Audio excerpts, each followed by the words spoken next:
اقبال کہتا ہے تو نے پوچھی ہے امامت کی حقیقت مجھ سے، حق تجھے میری طرح صاحب اسرار کرے، ہے وہی تیرے زمانے کا امام برحق جو تجھے حاضر و موجود سے بیزار کرے، دے کے احساس زیاں تیرا لہو گرما دے، فقر کی سان چڑھا کے تجھے تلوار کرے، موت کے آئینے میں دکھلا کے رخ دوست تیرے لیے زندگی اور بھی دشوار کرے، فتنہ ملت بیضا ہے امامت اس کی جو مسلمان کو سلاطین کا پرستار کرے۔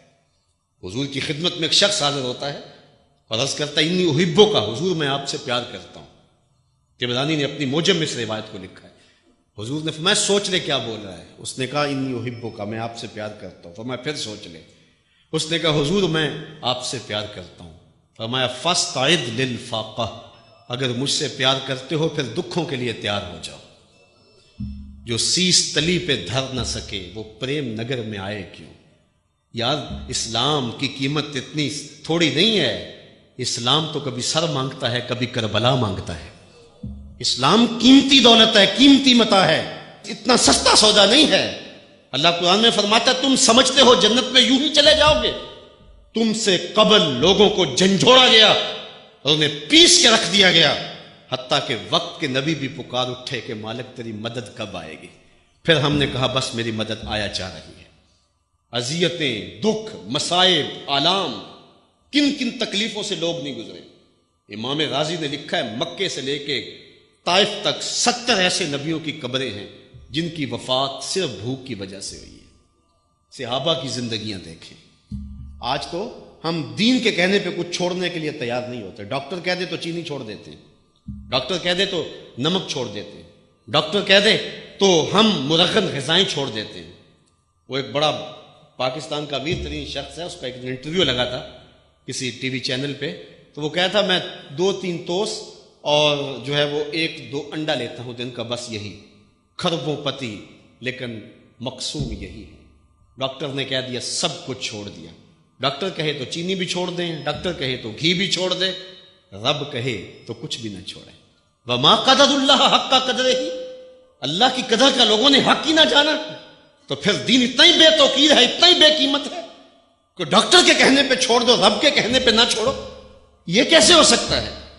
تو جب تم اس کے ہو جاؤ گے تیرے ہندیاں سندیاں محبوبہ میں کافر ہواں جے میں ہوں، جب اپنا آپ مٹاؤ گے تو پھر دیکھو۔ اقبال کہتا ہے نا کہ جب شکوے کی زبان کھولتا ہے اس وقت کہتا ہے کہ برق گرتی ہے تو مسلمان کے کاشانہ پہ، اور اوروں کے لیے حور و قصور، مومن کے لیے فقط وعدہ حور، تو پھر جواب آتا ہے کہ تم میں کوئی حوروں کا چاہنے والا ہی نہیں، جلوائے طور تو موجود ہے کوئی موسیٰ ہی نہیں۔ کوئی ہو تو صحیح، کوئی وہ جذبے لے کر کے آئے، کچھ سب کچھ برباد کر دینے کے لیے، سب کچھ چھوڑ دینے کے لیے آمادہ تھے ہو۔